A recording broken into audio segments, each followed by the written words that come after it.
You're listening to Live Wild Radio, the part-time adventure podcast. Join us as we explore how outdoor adventures build mind, body, and spirit.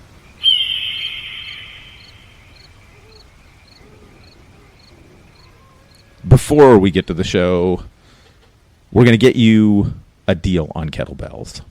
So, this is where we get our kettlebells, GreatLakesGearya.com. And for our American friends, us.greatlakesgearya.com. And they make great quality kettlebells at great prices. The handles are awesome. If you've ever used kettlebells before, you know how important that is. And they have weights. There's too many choices. Just too many. But what's great is if you go to checkout and use the code LIVEWILD, you'll save 5%.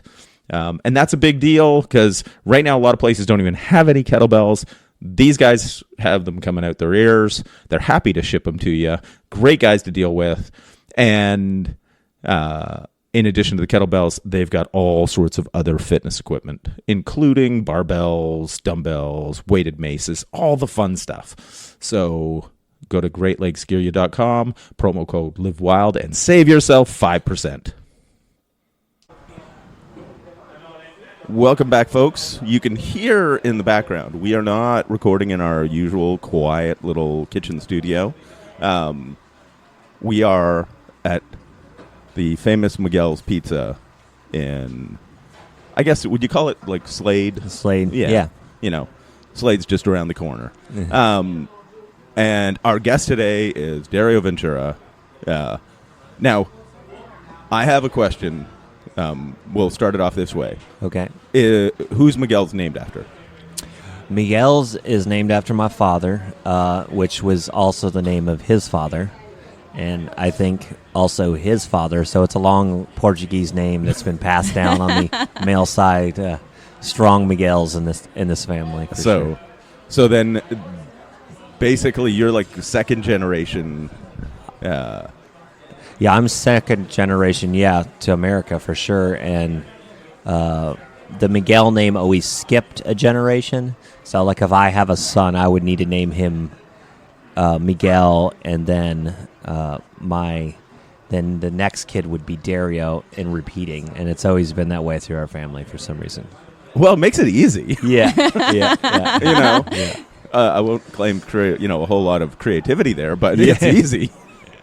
You know, you just need a little chart, write it on the wall, and there you go. So technically, I guess I'm Dario Jr. My grandfather was Dario. My dad's Miguel, and then his grandfather was Miguel. Okay. Put it in all. Are you the oldest of your siblings? I am the oldest. Yeah. No. And there's three of you? Yeah, I have a younger sister who lives in Louisville, and then I have the youngest brother who works here with me at Miguel's. So, for those who don't know, Miguel's is a institution in the Red River Gorge. I started coming here 25 years ago. Last time I was here is 15 to 20 years ago. And everybody, it's called Miguel's Pizza, but it really is so much more than that. Yeah, it's kind of transcended over the years. So let's just sort of go through, okay, you've got a pizza restaurant up front. There's a campground. Yep. There's rooms for rent. There's cabins for rent. Before you go on, how many campsites? Because can you accommodate? Because it's quite large. Endless. I mean, I don't think we've ever sold out, but 200 to 300 tents, easy. Yeah, and you've got 40 acres here, right? Yeah, 40 acres. Just give you an idea of size. Yeah. And it's kind of a unique thing because for anybody who's climbed around North America, there aren't a lot of places I can think of that end up being the hub. Right. You see somebody in a Miguel's T-shirt going through the, McCarran Airport in Las Vegas, and they're a rock climber. Right, yeah. Oh, for sure, yeah. It's like a call sign anywhere you go in the world as that person's been there and done that and camped in their tent or dirt bagged in their car kind of thing. Yeah. And I think a lot of people find connection with this place because, it's grown with the demand. So I'm sure 25 years ago, it was, we only had like an acre of camping and none of these buildings. And every year, as more people have enjoyed this place, we just kind of, we need more space for camping, or we need another shower, or, we need more bathrooms, and so every year it's just kind of growed as the area's seen growth. So like yourself, I think people have a lot of nostalgia when they come back and they go, hey, I remember when this place was not as big as it is now. And that seems to always recycle, it's just like people hopefully will come back now in 10 years and be like, hey, I remember when it wasn't that big. And you're like, well, it was kind of big then. Yeah. Well, and I guess that's the thing. Like, take us back to the beginning, because you grew up here. Yeah. What was this, like basically how did, some immigrants decide they wanted to open a pizza place in, rural Kentucky, and then it became a climbing mecca? Yeah. Well, I mean, I've told this story a few times, but I feel like sometimes it differs every time. But well, that's a good story. That's a good story. No, I think, at that time in my life, my dad was, he was a free spirit. He's an artist. He was kind of in California, kind of finding his way, doing a lot of. My dad's a really good artist, all kinds of mediums, and he, was just kind of looking for some way to make a life. Like so many people that come through here, there might be rock climbers, but they're trying to find direction and like find where they're going to land, kind of thing. And he had just a friend, that was looking for kind of a similar thing, and in 1983, Slade, Kentucky was kind of this extremely off the beaten path place where $50,000 between 10 people was, you could get a lot of land, and at that time, New England was kind of seeing a surge of kind of money coming from the big cities and kind of pushing out people. And so it was kind of like they had a little 1-bedroom house there, and they could sell it and start this new life here. I still remember there's this old photo that we have of like the day my parents pulled in here on this parking lot, and it was like they had I think it was a 74 GMC flatbed truck, and then a trailer, and literally everything they owned was on that truck. It was like a canoe, and like they just loaded up on this truck and trailer and drove here.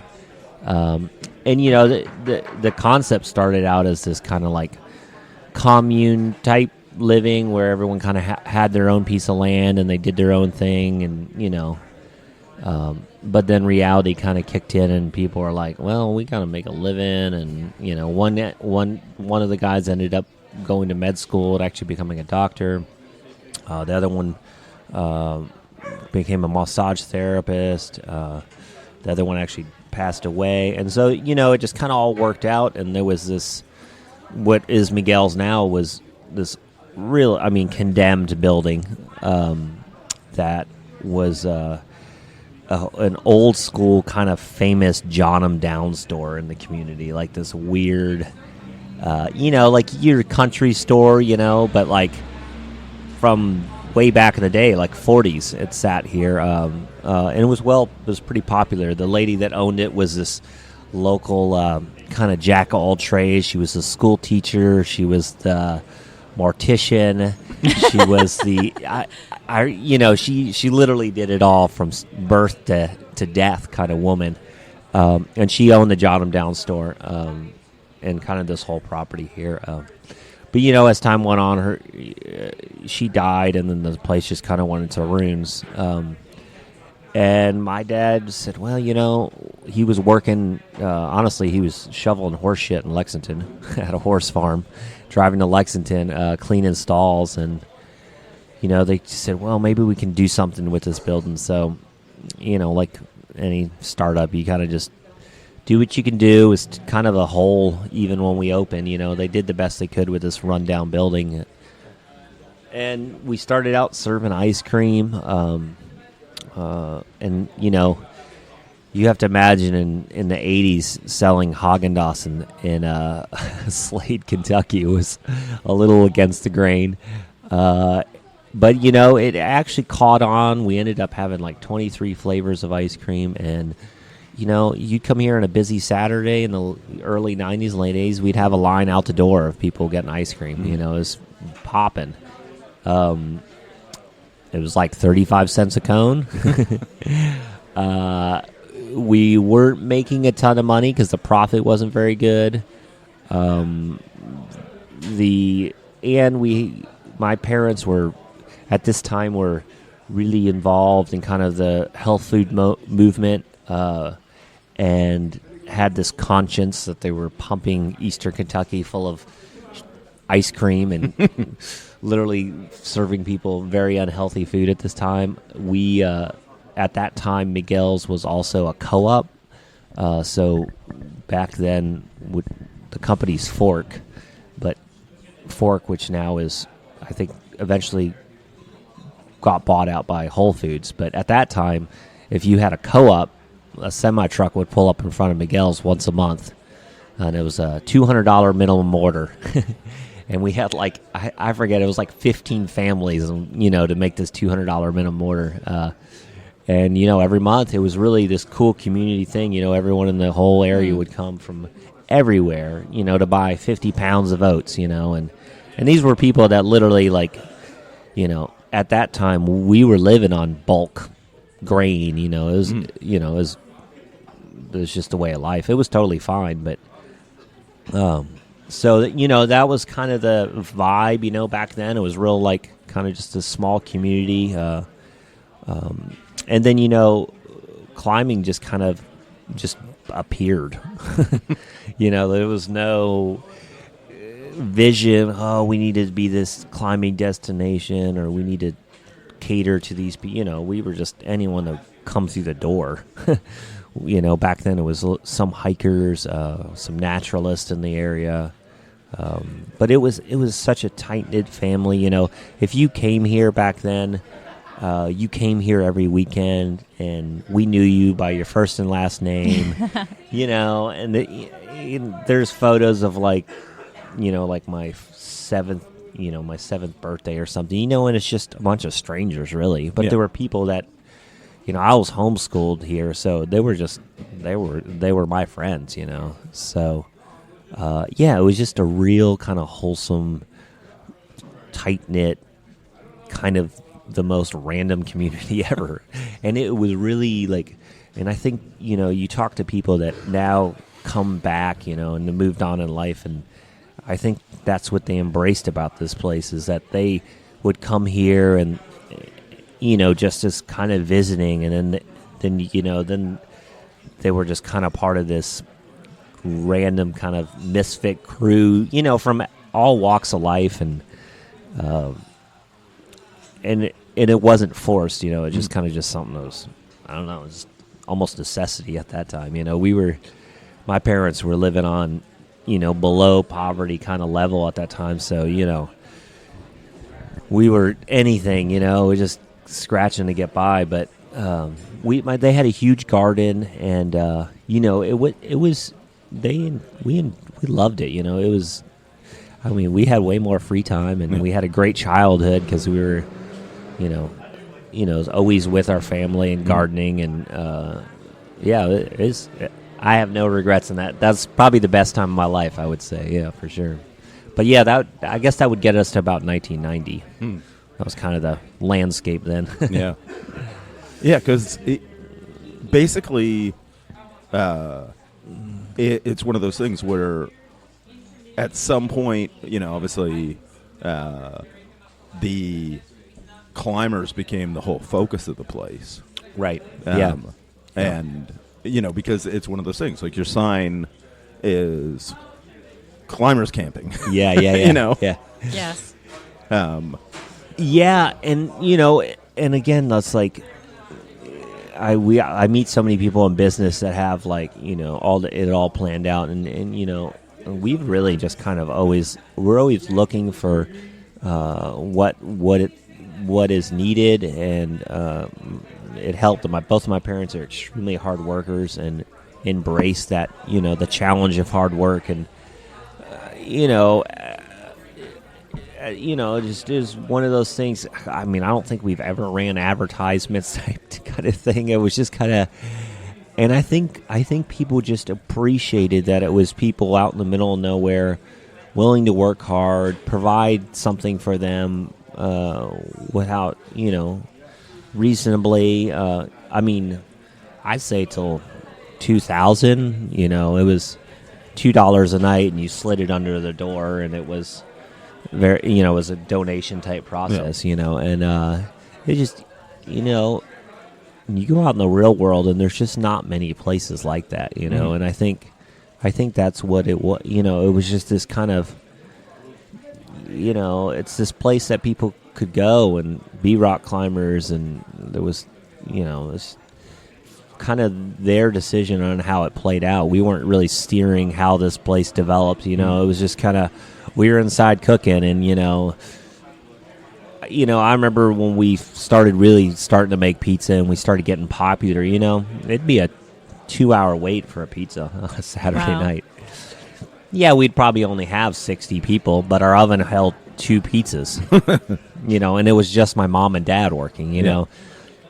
We knew all the people. Back then, climbers would go out to their camper. They'd make guacamole. They'd make chips. They'd come in the restaurant. They'd sit down. They'd make their own apps. Pizza. They'd get drunk. Pizza'd come out. Be psyched. Yeah. They're middle of nowhere. There was nothing else here. What else are they going to do? And it was just that, it was just this laid back kind of thing. On their end, on the other end, my parents were just, working themselves to death. So, but they were in their, what age were they when the climbing community started coming here? Oh God, this is hard math. My dad's 70 now, so that was 93 to 95. So I don't know, 15, 20 years ago, I guess. Yeah. 25 years ago. 25 years ago. Phew, God, yeah, getting old. Yep. Yeah. But yeah, no, it was. But he wasn't too old to say, "Who are these people here?" And Right? No, he was. My dad is he can be super stern and get on people just as much as But I think he, to a lot of even my friends growing up here, because we all kind of grew up here with all these climbers, and it's he was kind of like these father figures to so many climbers. Back in the day, he'd be cussing at them for making a mess on their table, but in the same token, like trying to steer people in the right direction in life, teach them a good work ethic, all these things that like we've had so many people come back in life and be like, hey man, that was good for me, and God, some of the people who work here, like their successes in life are mind blowing. You're just nice. Like, whoa, from a little pizza place in Slade, and just like marriages and relationships and kids and all that stuff that just spawned out of here and still does is just mind-blowing to me. And it's just always recycling, like you get all these crusty, you're like, oh, it's not like it used to be for me, and it's like, well, you're right, but it's that same experience is happening for someone else now, they're building their group of friends, and they're meeting new people, and and we've only noticed it kind of recycles about every 4 years, it's like, that whole college crew sometimes, they make their bonds, they do their weekend warrior trips, they all grow up, they go in life. But those 4 years of like them discovering how beautiful the gorge is and the climbing and the community and making friends is like, it's continuous, right? And it's cool, it's like I could think of endless amounts of groups of people that were like, it's always changing, and it's fun to be just stuck in the same spot to watch it. Yeah, well, it's almost like you're think of it as like a high school teacher. Yeah. Right. Yeah. Kids keep rotating through, but you're still there. Yeah. Exactly. Because because you're a climber yourself. Like, when did you start? I started climbing probably when I was about 8 or 9. Back when I first started climbing, it was just a bunch of trad climbers. And there were taking me out and with swami belts and dragging me up scary trad. Yeah. And it was, as a kid, it was a blast. All my friends were kind of like kids of climbers that would come. Our family was homeschooled, so it was like this. Back then, there wouldn't be a car in the parking lot Monday through Friday. And then Friday night would hit. And people would roll in. My friends would show up. And it was just like this. It was such a cool time. And so I would, it would be. I was kind of like I would climb with my friends on the weekends type thing, and I climbed till about, I guess, 7th grade. Just kind of, nothing. I wasn't like super serious, but I would just, go out with trad guys. It was kind of a, kid climbing type thing. Yep. Back then, there wasn't like climbing teams or, Katie Brown was like the first like girl I knew that climbed, and she ended up being real good. But it was one of those things, and and honestly, as a child, like even being around her, like she had this like super structured kind of, this weird climbing thing as a child that when I looked onto it, I was like, man, that doesn't seem fun. Like I wasn't into it, and so, and then I actually got into running. Because at the time, Miguel's had not made it really then, and I wanted to go to college, so I was like, well, I got to climbing's not going to pay for college, so I ended up getting into running, and I did that for 5 years, I guess, from about 7th grade till senior year of high school, and ended up having really good success in that, and then ended up going to school. Anyways, I actually didn't end up running in college after all that work I went into it. Yeah, and then once I went to college, then I started, one of my good friends, Alex Brolno, who his father was John Bernal, was kind of one of the original guidebook authors and FAers in the area. His son was one of my college buddies, and we kind of started. He got me back into climbing, and I've climbed ever since then. But yeah, it was good though that I took that time to step away from climbing, because even here it's like, I was getting off the school bus to climbers. I was waiting for the school bus with climbers. I was just like my entire life just concentrated with climbing, that I needed to kind of get away to appreciate it a little more. At that time, I was like, whoa, all I know is climbing, Yeah. And as homeschooled, you're a lot more sheltered to the real world. So.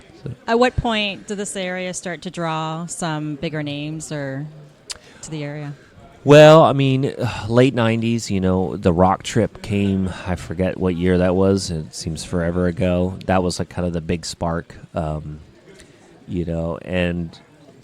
back then, it was just, a different famous, you met them all. It was small enough. Anyone that was a good climber in the world, you knew. They came through the door.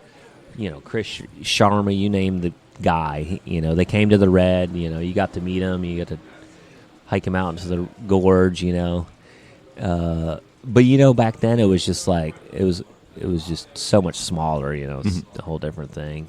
And the gorge has always kind of had this kind of like, laid back, not make a big deal about stuff attitudes. So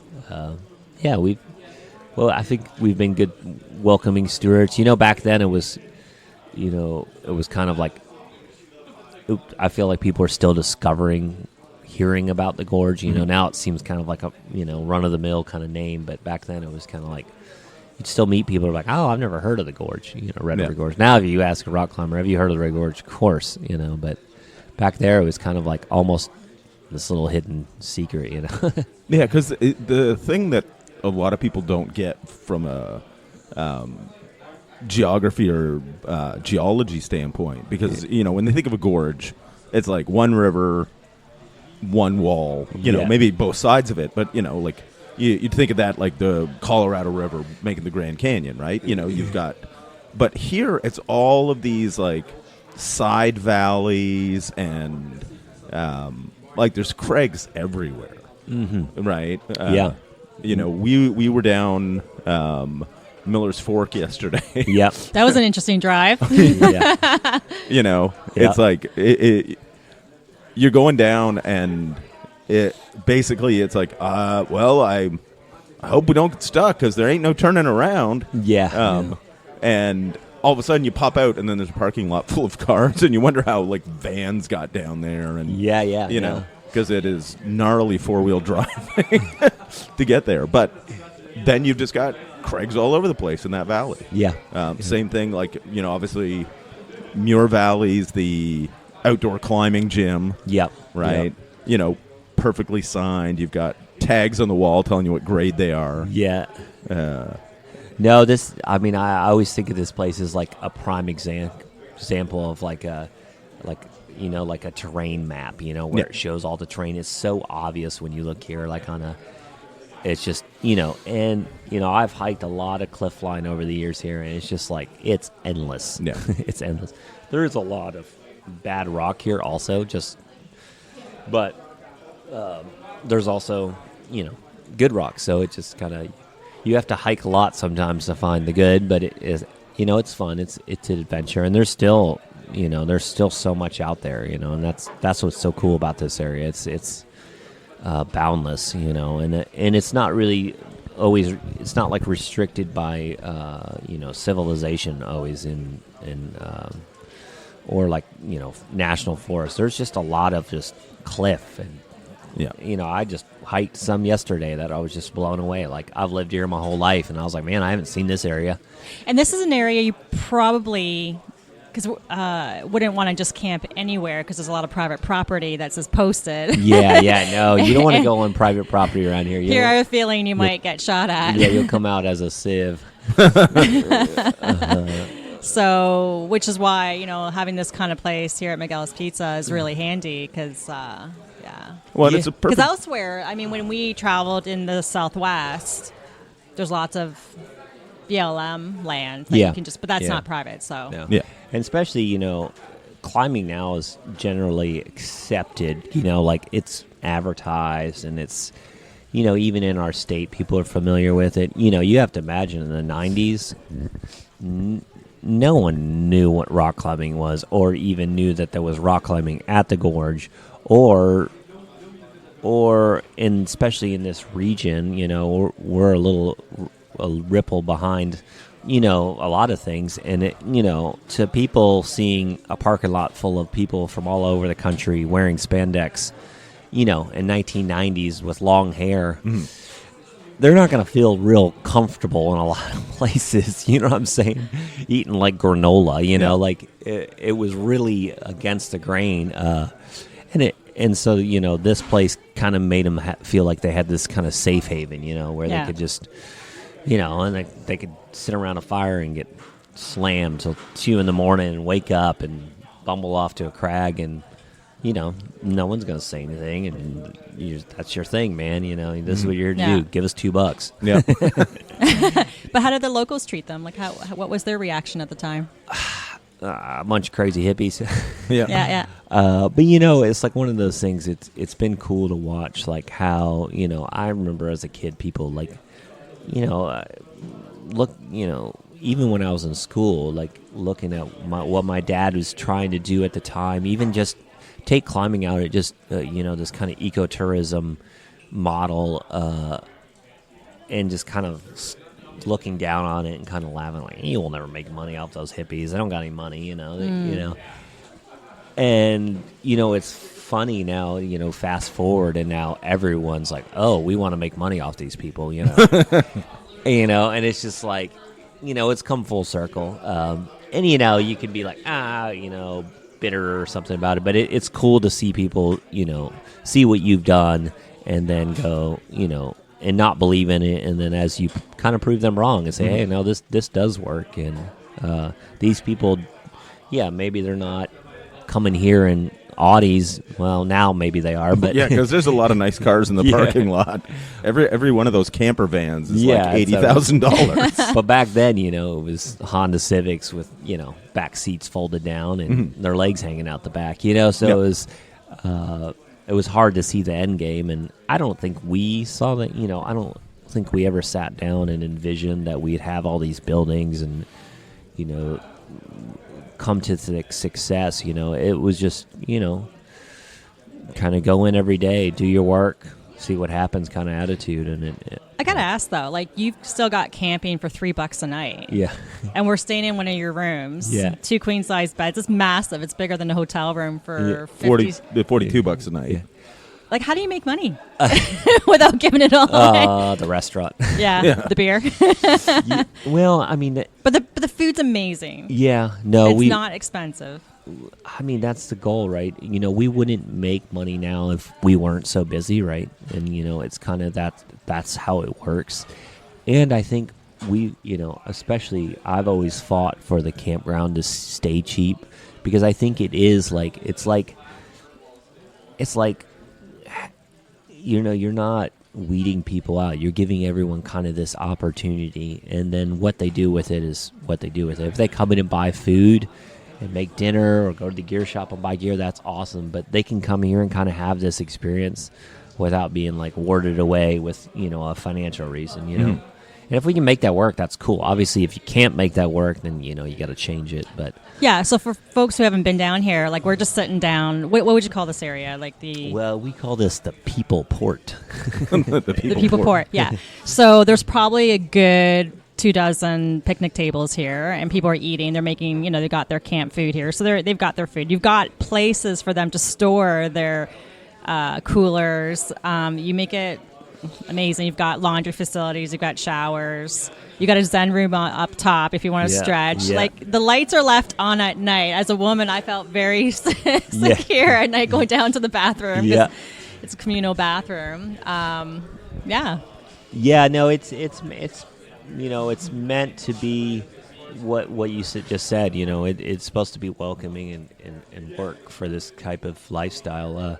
You know, we've had a lot of growing pains in the last year because our food has become popular, you know, statewide, and even like we got top 50 pizza places in America, and then we got, Food and Wine did an article on us, and so now we're getting like this insurgence of like just real world people, you know, like, and so it's me, you know, and the tourism industry has boomed. Everyone wants to Instagram their way up Natural Bridge or something. So, you know, dealing with all that and still keeping this kind of climbing culture, which obviously doesn't make nearly as much money as hordes of tourists coming through the door, and learning how to kind of embrace both of it and make it work kind of unanimously has been challenging. But I think we expanded our restaurant, and we have like 60 people that work here now. It's insane. 60? 60. Wow. And like, yeah, I think like, you know, 70% of them are rock climbers, and it's, you know, back in the 90s, I think we had one employee for like 5 years. Yeah. And some of them live here too? Is that most of them live here. They do? Because you've got cabins, and they camp here. That, or they're in their vans, or they're renting a house somewhere. Or, you know, some of our long-term guys have actually... Some of the Roger and some of the guys that have been with us from day one type, you know, since the kind of boom of this area, have bought homes and, you know, live here in the community now. And, it's been cool. I mean, we have health insurance. I mean, these are just, you know what I'm saying? These are things that, you know, if you asked us 20 years ago, would be like, yeah, right. You know, like, are you crazy? You know, like, it literally is like, you know, I mean, as I think for my father as an immigrant to this country, I mean, I think it is, you know, the quintessential American dream. I mean, I know that word comes up a lot, but my grandfather was a janitor in Connecticut. My dad was a janitor, you know, and to come here with nothing and work hard and blossom like this, I mean. And to make such a difference, or be a place where people... something just, you know, sparks them in a direction or makes a difference, or, right? You know, or to make some really interesting connections. Yeah, exactly. Yeah, to give it's pretty cool. An opportunity for people to grow out of here. You know, my dad's always like, "Yeah, you should quit working here and go do something with your life." I'm like, "Dad, you can't make pizza forever," and you know he's right. You know, but you can. You know, he wants to see people succeed and work hard. You know, if especially when you see somebody, you meet somebody that has a good work ethic. You know that the potential is there. They have that, right. Yeah. That's step one, and the rest follows. But yeah, my brother's now figuring it all out. He went to college and got a business degree and the whole works, and he's come back to the family business, and just my parents had no real training in running a business or a restaurant or a campground, or it was learning as you go, or as my grandpa coined, like half-assing it to make it work. Just using a nail to keep a door closed. It's just stuff like that we look back on and we were like, what we were thinking. But at that time, it was just you just learn. The longer you do it. Yeah, because it really is one of those things. As somebody who was here, kind of in the dirtbag phase, if you want to call it, when that's the only people that were coming here, to what it is now. I'm not one of the ones who's like, oh, it was so much better in the old days. Right? Because quite honestly, like, you've got like an amazing store here. Like, outside of the restaurant. Yeah. The gear store is one of the best climbing gear shops I've been in. Yeah. Biggest shoe selection. Like, and I'm talking, we've been into, REIs all over the place. Yeah. Even better equipped than, the Mountaineer in Keene Valley, like in the Adirondacks. And that before was like the best equipped store we'd ever been in. Right. Where it's just a little corner. Yeah. Winston works on an outdoor gear store. Yeah. Nice. So he's speaking from that angle. So it's one of the things, like, you've got a great restaurant, great hospitality, sort of resort, if you want to call it, and then you've got like a world-class like climbing shop. Yeah, I mean, and again, that's just, that the climbing shop used to be in Miguel's, and we had everything, and then when we started getting busy, it was just like somebody would be like, I want a BLT and a size 34 Sportiva, and you were like, meltdown, can't do both of these. You're bringing out a pair of greasy climbing shoes. So we had to, and that's actually the basement of where my grandpa and grandma grew up. That was their house. That was a creepy basement as kids we wouldn't go into. Again,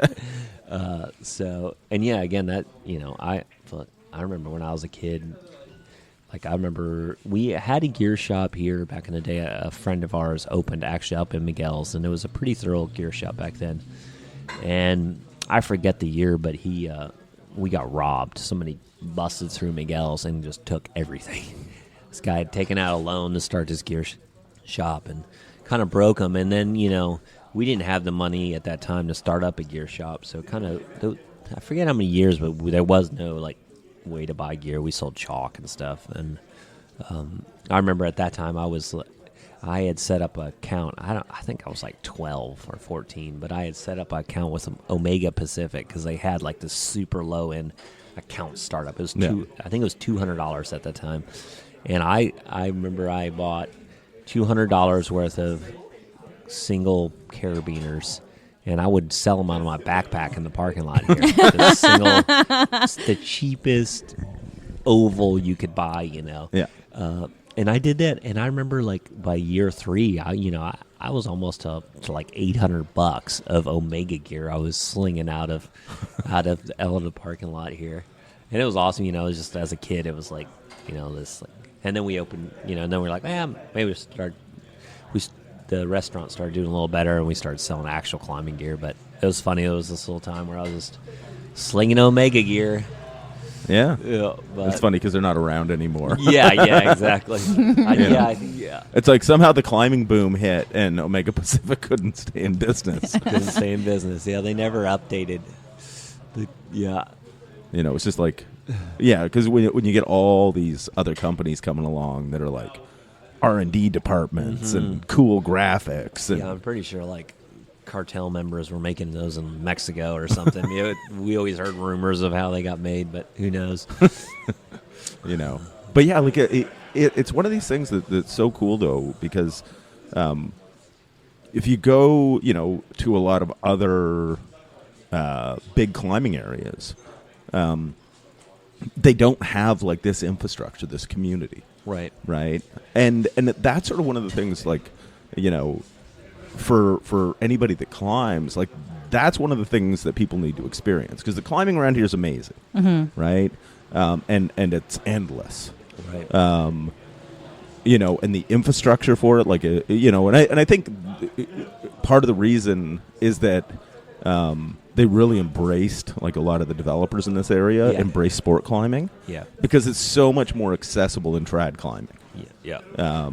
You know, because you'll run into the thing where everywhere, you know, it's stuff that's bolted to a modern standard, you know, bolts every 5 or 6 feet, you know, rings to lower off of, or chains. Yeah. You know, it's just basically as safe as you could make rock climbing. Right. Yeah, and I mean, even, you know, back when Porter was doing it, you know, Porter is a very calculated, very exact type of guy. You know, he really is a perfectionist. So I think he kind of started it off with this kind of like, it's got to be done right. You know, and everyone followed that, really looked up to, you know, his, you know, because all the great first lines were his, you know, and it was just like, it started this kind of standard that is only one up from there, you know. Yeah. And yeah, it's been super cool, you know. And I think it's one of the things, too, for people to know, like, they haven't been stingy with the gear. You know what I mean? You know, and then it certainly doesn't help. Like, you've got the Red River Gorge Climbers Coalition. Yep. That is the either owner or manager-ish of different areas, you know, sort of negotiating for access and everything. Yeah. But also maintaining the hardware. Right. Yeah. Yeah, they do some of the maintain. There's a fixed gear initiative out of Ohio that does it too.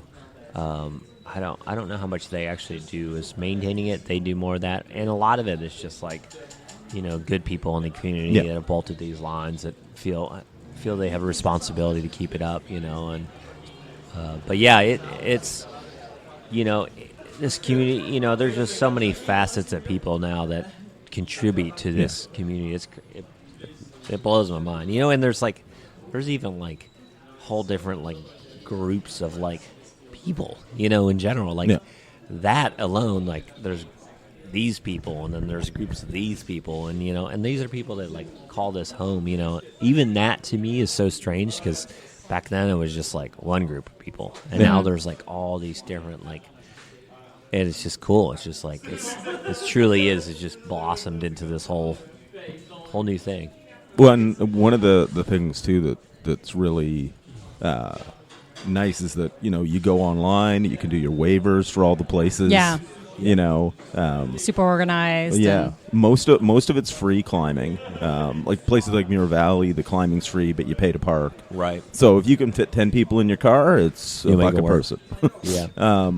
And you know, the accessibility is huge here. Yeah, for sure. Yeah, because you were climbing the other day. Where'd you go? I went to the Bear's Den. Okay, where is that? It's like just left of the Motherlode. Oh, okay. Yeah, I get out about once a week right now. You know, it's the problem of when you. But I used to get out a ton, but it's harder now. But still, and if you climb here long enough, you start running out. You know, like you always want to find something new. So it's, but this place is good. People are always bolting stuff, so it makes it easy. Yeah, because it just seems like I'm seeing rock, you know, when you're just driving down 11 or what have you. Yeah. And then you sort of check, and it's like, well, that's not even Craig yet. Yeah. Yeah. Yeah. Right. No, it's, you know, it's truly boundless, and yeah, it's cool. It's you know, I spent about 5 years developing down here, and kind of just to do my part, and it's fun. You know, it's a really creative opportunity, and you go out and, you know, it's like looking for gold. You know, you're out there searching, and you think you find it, and then when you do find something, you get really excited. And then sometimes you bolt in, it's not as cool as you thought it was. Sometimes it's cooler. Yeah, you know, you just don't know. But yeah, it's fun. It's a fun process, you know, and it's cool. It's like every, you know, so often there's a new wave of people that are excited to do it, and they go out. Because it's a lot of work, It's like, ugh. Now I'm like, you bolted. I'll come climb it afterwards. Well, because that's the thing. Like, we've talked to Gus about that, because he's developed so much of the stuff in Ontario. And I think most climbers don't realize what goes in to the development of routes. Yeah. And it is so much work, right? Yeah. Because, from trundling any loose shit off, figuring the lines, might be hanging there on like basically sky hooks as you drill shit. It basically routes leading up. Yeah. The approaches are 45 minutes. Bushwhacking to the all that. top. Yeah. It's and usually you're going to want to, we'd always do it like either dead of winter or dead of summer because you don't want to be out actually rock climbing, Yeah. So it was like that filler time, but yeah, no, it's cool. It's the torch continues. I mean, there's tons of people still out bolting and developing, and yeah, it's cool. It's the adventure, to see that always recycling is fun, So as this area increases in popularity, I think you said this area was like number 1 for Airbnbs Yeah. in all of the U.S. Yeah, crazy. What contribution do you hope people coming to this area can offer to help shape it in a positive direction versus becoming Branson. engulfed, Yeah. ransacked by corporate America? I mean, I don't know. I think if people stay true to like kind of supporting like the small business idea, I think that's always helpful. And I think, as the area grows, as a customer here, it's hard to see the negatives because now you're going to have so many more places that you can rent that are closer to where you want to be, better price points. So it's hard to like look at it that way. But I think, as it grows, I don't know. It's just, contribute locally if you can help out like on trail days and that kind of stuff that really do give back to the community if you're here, for a longer period of time, or donate to things that are promoting the area. I think that's super helpful. I think this area is kind of going to go through some growing pains because we're in this big spurt of growth, and as that happens, it's going to take a while kind of for everything to settle back to normal, even if that growth continues. So, I don't think anyone has the answer right now. It's just kind of hold on and see what happens. Yeah. But and on the climbing end, I think, just realize, hey, man, you're not the only one that comes here, and, be courteous, when you're on 11, psyched to go to the crag. Don't ride the ass of that local guide taking his time down the road. He lives here. It's like respect to my dad's always preached. You have to to respect the people that this is their home. We lived here for 38 years, but this we're new still to here, and respecting the people that live here, and go into the go to the gas station. Be polite, ask them how they're doing. Treat this place like it is your home. And I think I don't think people realize not only how far that goes, but how that even reflects on us. Yeah. If you have some asshole coming into the gas station being a prick, because it smells like cigarettes or something in there, it's just like it makes us look bad because we, it represents all of us here that live here that represent as this kind of new wave of climbers and outdoor people that are moving here. If you come into the area and you are welcoming, and you leave this area as being polite, being nice, appreciating the people that live here, appreciating these people that lived here their whole lives and their families' lives, and now they're waiting in traffic, in Slade because we're all here. It's just like take yourself back a little bit and go, okay, I'm the invasive species kind of thing, And it's true. I think if we go at it with that mindset, at least we'll make the transition of the change easier. Yeah. Well, because I think that's one of the things where a lot of outdoors people, are coming from cities. Right. So it's just understanding that the outdoors that we want tends to be in tiny areas where, life operates slower. Yeah, that's why we live here. Yeah.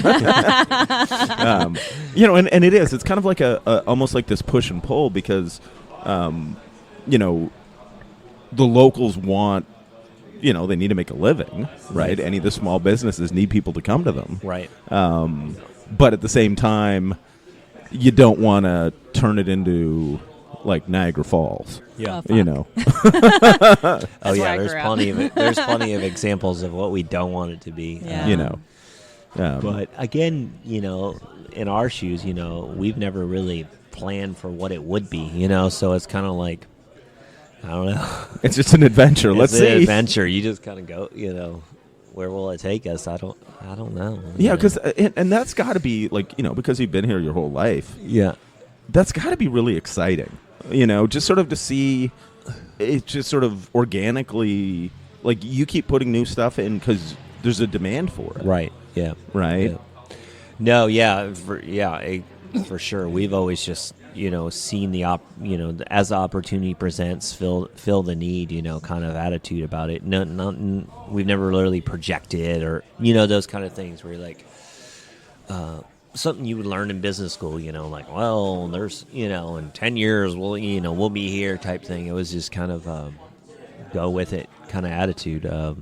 But it's worked so far, I guess. Yeah. Like, it just makes me happy just to sort of see, this little place that was friendly to climbers. Yeah.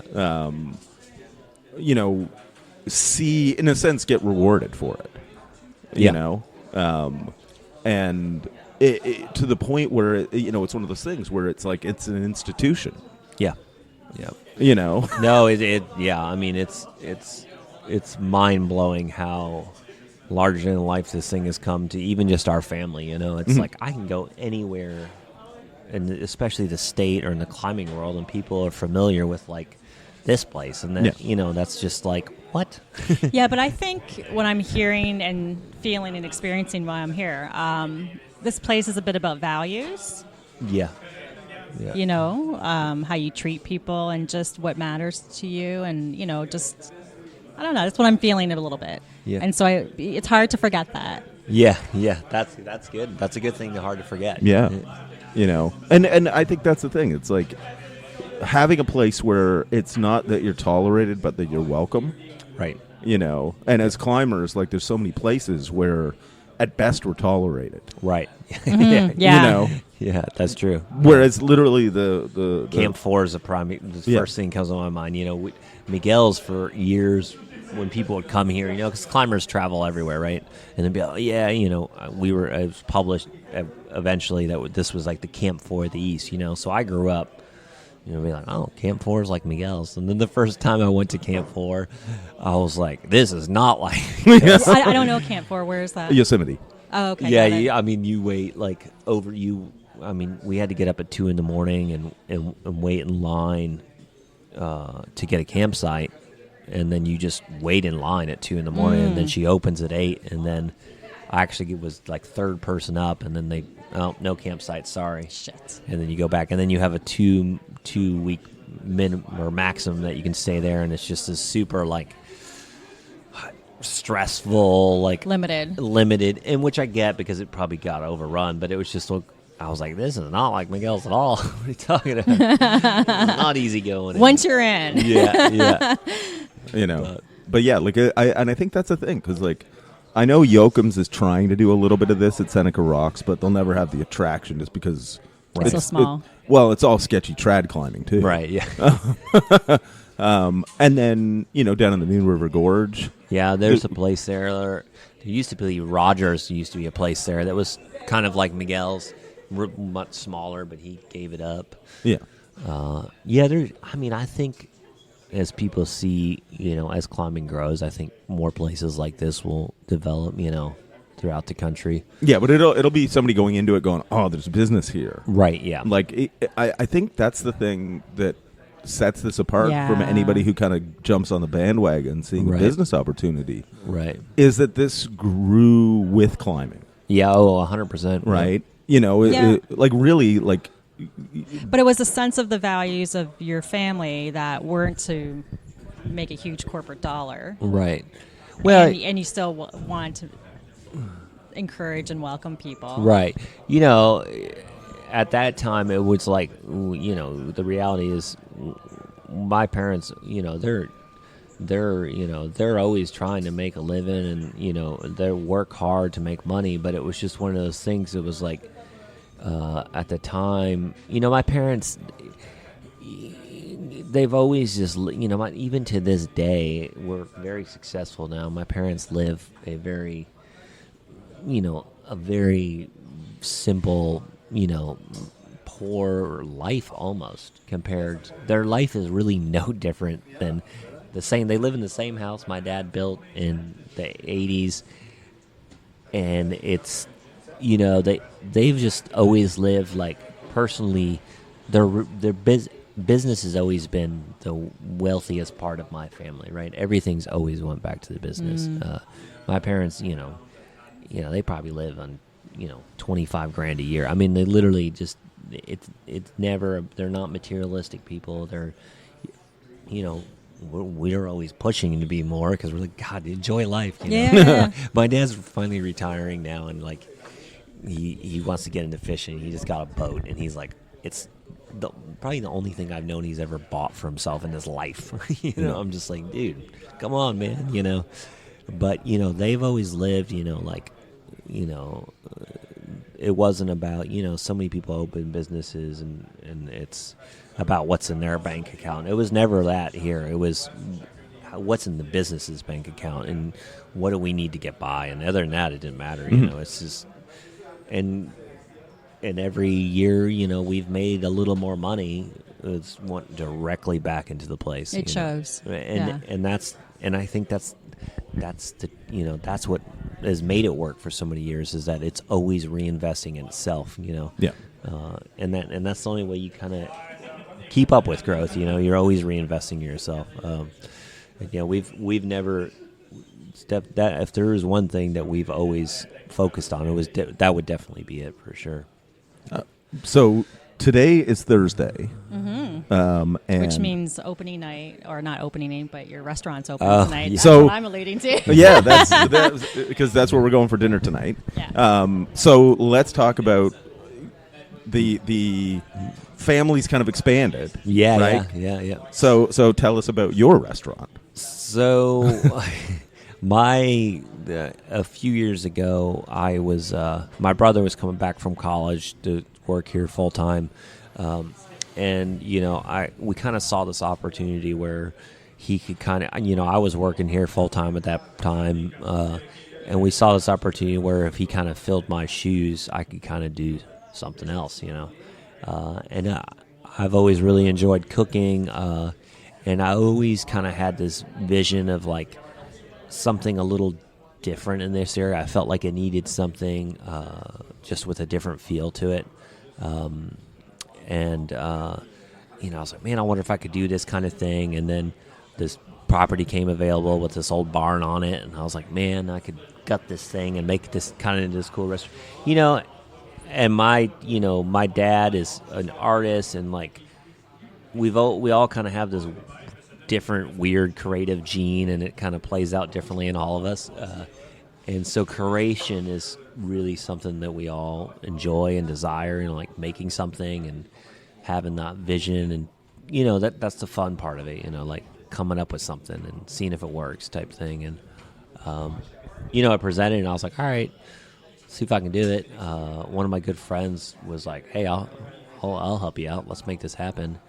And then it was just like COVID hit and permits. So it was a long, drawn out process to where the reality actually came to. But yeah, now it's we're almost a year in, doing really good.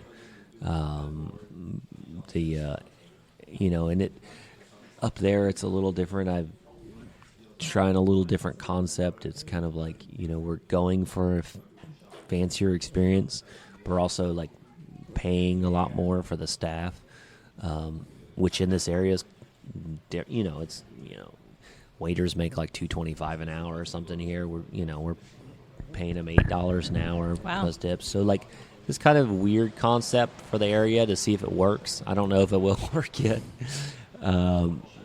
And just trying to do it's just simple good food with fancy cocktails. That's kind of the simple way to do it. And it's been fun. It's a different avenue of making this more like defined food rather than Miguel's, where we have we've defined what we do in there, and we've really we've kneaded that down to like the perfect combination, and it works, and we know it works. And the hardest part about Miguel's is just continuing to make it work. Right up there, it's been more like just discovering what works, and and it's a huge learning process for me because I've worked in a restaurant my whole life, but it's been really one-dimensional. Miguel's is, and up there it's like waiters and the whole process of people sitting down and wanting service, all the things that you really don't deal with here, which honestly I have a little experience in, but not a ton. So it's just been like one of those things, kind of learn as you go, and work 60 hours a week and just see what happens. I don't even know if did we say the name of the place? It's Red Point Barbecue. There you go. Yeah. And as Rita from the hospitality center told us, you get on the road and you're unsure if you're there yet, but just keep going. Yeah. And you'll see. I mean, but the sign's out there because we saw it. People really told me that I was a bit crazy for opening this restaurant because, one, right here around Miguel's, we have a lot of property here. I could have done it here. And this is kind of the main drag, right? Yeah. But the whole concept of that place was like, hey, let's open this restaurant kind of like Miguel's did back in the day. Let's open it out in the middle of nowhere. Let's offer a good product.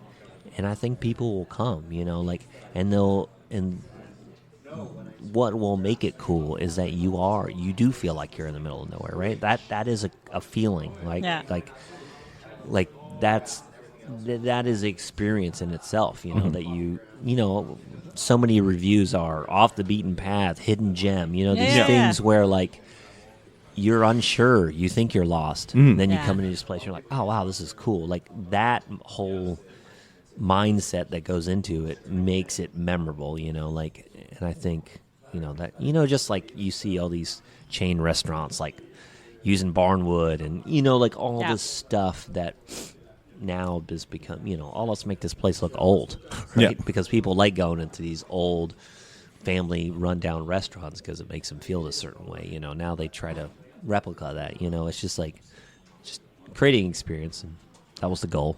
We'll see if it works. Because it's kind of cool because like we drove past when we were going out climbing the other day, and it's off 11. Like 11's the main drag down the valley, right? Yeah. And you sort of like you feel like you're going up into hill country. Oh yeah, right. Yeah. Oh wait till you like drive through a cemetery. I mean, it's out there. Yeah. Yeah. We saw goats on the road, dogs. I almost drove. I'm like, holy shit, turkeys, dogs. deers. Well, because when we were going to Miller Fork yesterday. We went too far. Yeah, went a little bit too far, and like we're on a paved road, and there's like goats lying down in the middle of the road. Right, and then there's a dog sleeping on the road. And it's like Catherine's like, like having to steer around goats that don't give a fuck. Yeah, like they just look at you like I ain't moving. I've been here longer than you, buddy. Yeah. No, and Miller Fork I bolted us some routes in Miller Fork, and. When we first started going down there, that was one of the rougher areas in the area. I wondered. Like, super sketch, kind of. I could go on for hours on stories of things it really rough zone. And it's crazy just with the introduction of climbing and all that down there. Now there's a parking lot of people, and it's kind of changed the whole atmosphere down there. Even it's literally in the middle of nowhere, on Hell Creek, as they call it down there. Yeah, Hell Creek Road. But it is. It's kind of funny because, you've got the big expressway just north of us. 11's like a modern twisty turny because of the valley it's going down. But then you get into like, just get off of these roads a little bit, and you are like on like, even the paved ones are like a lane and a half wide. Yeah. There better not be anybody coming the other way. Yeah. Well, fast. and that goes back to like, when you come here, the local people are just used to that. They don't drive fast on these roads. Yeah. They know everyone that goes down the road. You pull off the side road, let your neighbor go by. That kind of like, this place wasn't, this isn't a Las Vegas where it was built for thousands. It's just like it's a 1-lane road because 10 people live on there. Like it's like, it's just, but it is one thing. Like, as I'm a cyclist, in addition to being a climber, and I just wish, like, at some of those little roads, because you get like, there's not enough room for cars to pass, let alone somebody being on there on a bike. Yeah, but man, they would be so much fun to ride. Yeah, I know a lot of people ride. Like the Gorge Loop, obviously, is a great one, and I used to run a lot on these roads, and it's like, you can get whacked. Yeah, in this area, you almost want to be a trail runner. There's lots of trails. There are lots of great trails for sure. Yeah, it's beautiful for that. The road running is that, or you get like an L8 to the back of like run Forrest. Yeah, got that a few times. It's funny. But it's kind of an interesting thing too that you'll run into in this area, because I remember it being like, much poorer than it is now. Now you're seeing sort of that kind of mix of, you'll still see mobile homes up on cinder blocks. And then directly across the street is like something beautiful built. Yeah. Right? You're seeing sort of like more. Yeah, and I mean, that's obviously a double-edged sword.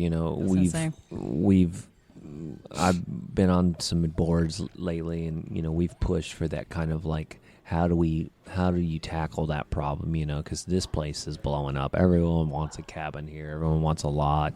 Every climber wants kind of their piece of the pie at the gorge type thing. And how do you tackle that and not push the local people out, right? Because that will happen. I mean, there's just no way around it. And tax rates go up. I mean, there's just, I'm not a politician, but it's obvious that I know how all this stuff works. Mm-hmm. So I don't know what the solution is. I don't know if the people in our community that have the power to change these things will do what they'll do about it. I mean, I know a lot of community members have voiced that we need to do something that protects the people, that, you can call them native people, the people that have lived here generations and generations, even, so, yeah, I'm not the one to answer that question, but I know it's an issue, and it will need to be dealt with. It's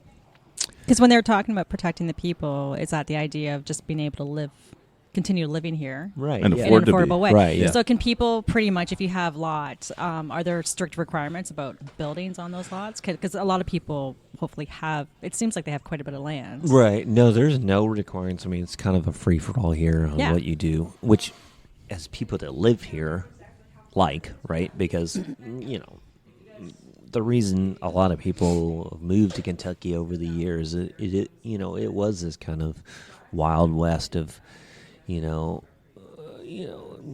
going to buy this property, I'm going to do what I want, and I'm going to live the way I want, and what you think is fine, but it doesn't have to matter to me kind of attitude, and I really appreciate that. I think that is a beautiful thing.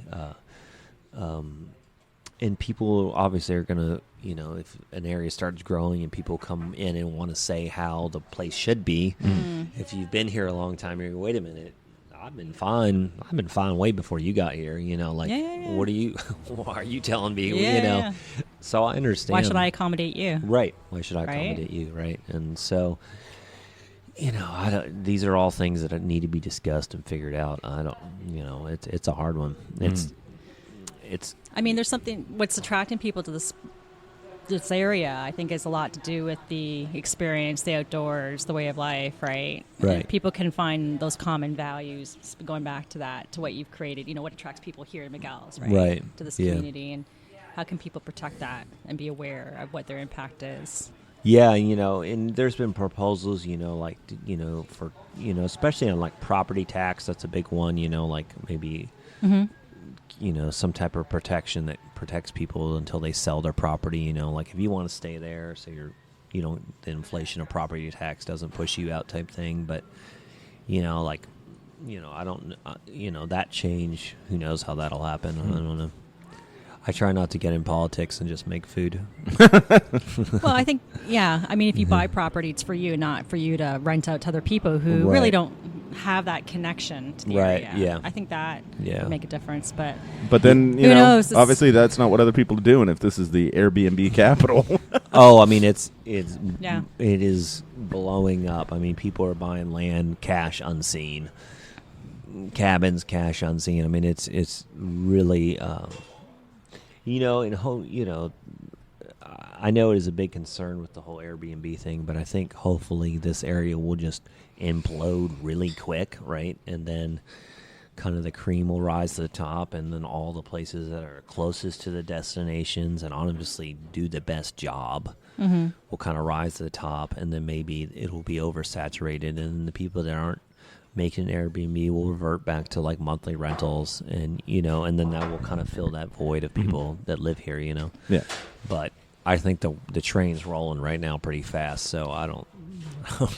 So for people listening to this and visiting the area, ways that they can make more of a conscious impact here. You talked about trail days. Yeah. You And just like community events, anything, I mean, that you could do that is going to help the area, and like the small stuff, just being courteous to the people that are here, I think that's huge, Obviously, if the influx of money here is great for the businesses that are here, and, go into these businesses, shop around, buy a stupid craft you don't need, stuff like that, like all that stuff, it does help, it's, if you come here and just, don't spend money, spending money is, full circle, you got to do it, it helps everyone, so. And yeah, just I mean, the smallest step would just be, courteous. I think I think that goes a long ways. Don't be that guy that we don't like. Just like, and God forbid, don't be the person that judges. It's just like, come on, man, you're on vacation. Yeah. Well, and I think it's one of those things. Like, if you're gonna go into an area, that you don't live in. Yeah. Treat it like you're visiting somebody's home, because you are. Right. Yeah, Yeah, be you are respectful. living, and be psyched about it, and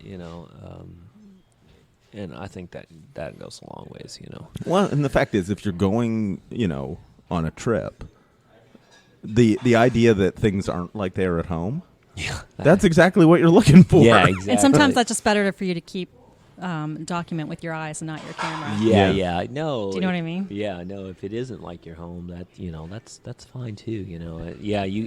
That attitude, yeah, for sure.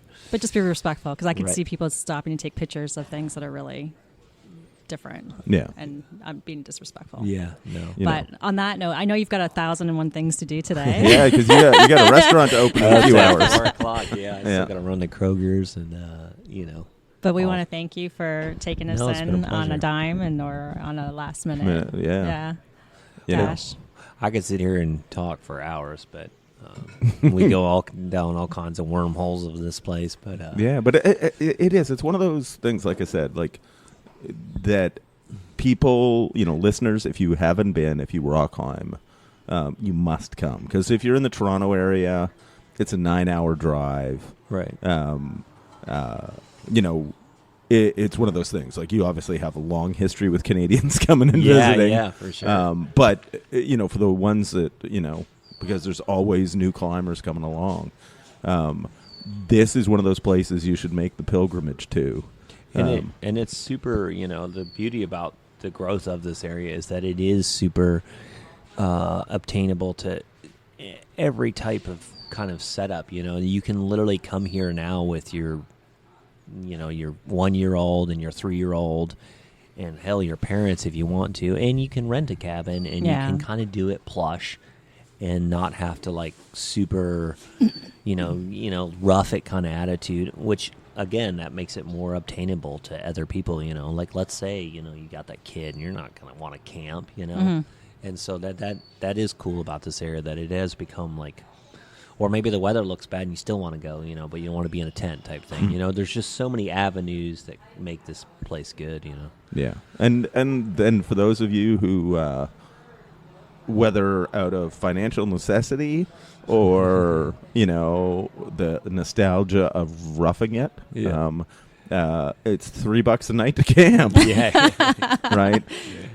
And, all the people, and I think that's sort of one of the biggest things is the people from the staff here are awesome. The food is amazing. Like, it's one of those. They were having a party the other day in the kitchen. I noticed how come, there's music in the kitchen. Yeah. They're having a good time. Yeah. And it's usually the other way around. And I'm like, I like that, actually. Yeah. No, yeah. It's no music out here. It's in there. Yeah. We can hear it from a distance. That's awesome. They're all like, and singing along. Yeah, it was good. You've created something there. Yeah, no, the kitchen, we have a great kitchen. We have a great crew. And, they really do make great food. It's everything, everything you order, and there's down to the weirdest stuff that you would not imagine. We make in house, from chicken. It's not. We don't cut any corners. We order chicken in, we season it, we bake it, we slice it. That goes on a pizza.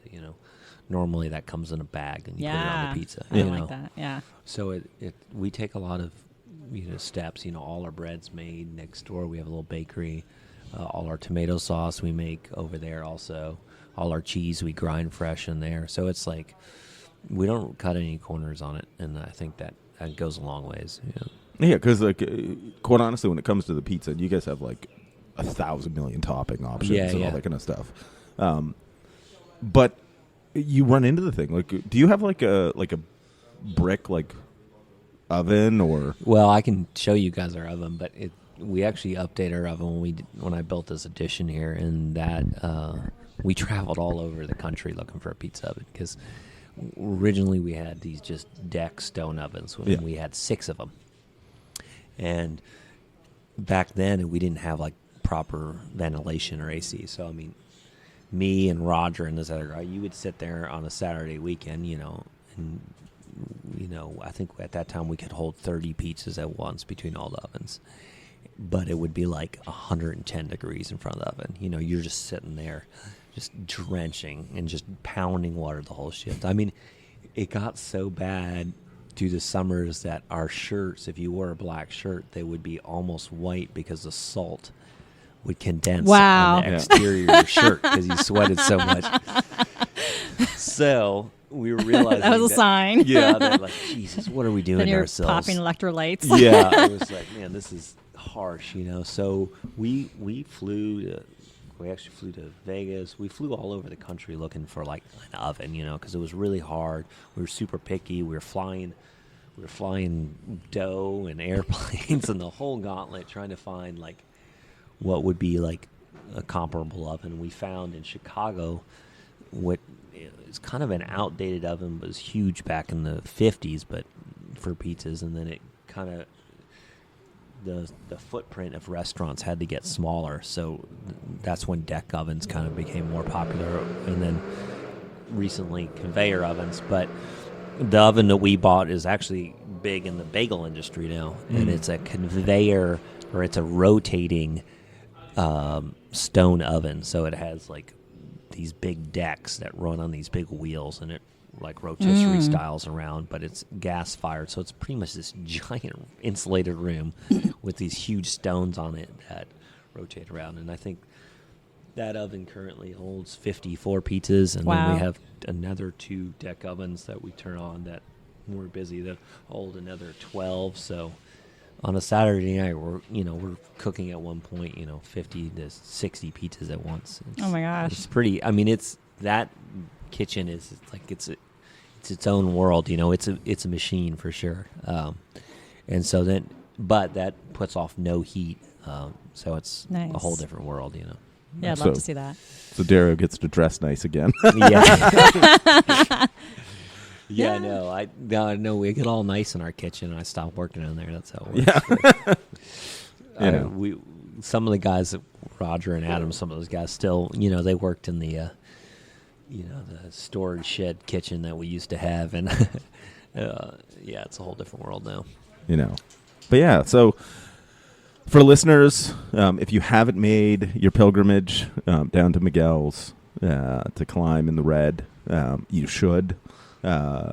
Super friendly people, amazing food, all the accommodation options in the world. And when you want to take a rest day from climbing, you've got cave tours and natural arches and, all of the things. Slacklining here, just chill out, play volleyball, basketball. Well, yeah, because then that's the thing, too. Just here alone, forgetting stuff in the surrounding area, you've got your beach volleyball court, your basketball court.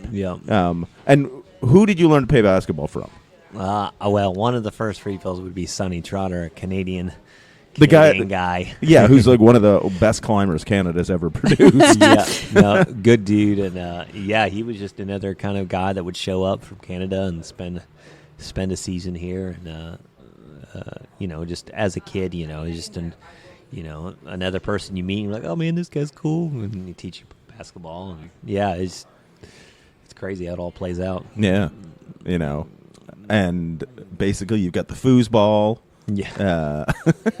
Really, like the place is for climbers. It's a resort. Yeah. Really. Like the thing I was joking about with some guys last night. All they need is a like a climber's Tinder app.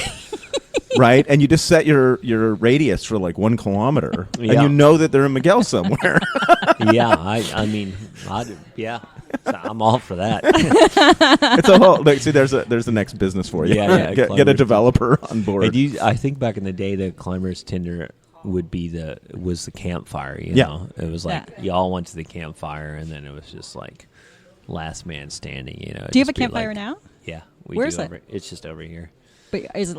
They had a campfire the other night. Okay. The campfire at Miguel's for most of my life was like the heartbeat of this place. You know, from our, to us coming down here at 2 a.m. saying, "Go to bed," putting the fire out, type thing.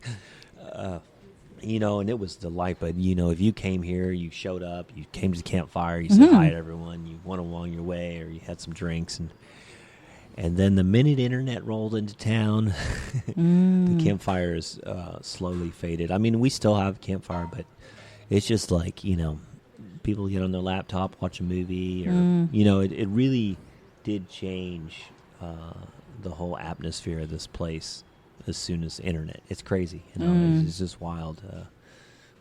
This place has got a lot more calmer, relaxed, and people can actually go to bed. Because people aren't up around campfire drinking till 2 a.m. But that old school kind of drink around a campfire, get up hungover, and go do your project is it's not like as strong as it used to be, which is fine. It's just a different era. But back in the day, it was definitely you spent many of nights waiting for the last man to walk out so the girl will go to bed with you, kind of deal. So, everybody, on that note, I'm going to say thank you for giving us your time. We'll see you tonight for dinner. Yep, I'll be there. So we'll figure out what the not all barbecue at the barbecue place. Yeah. That's how you tongue explain twister. it. Yeah. Yeah. We'll get and so everybody remember, work hard, Play dirty, and make sure you come down to the Red River Gorge and visit Miguel's. awesome.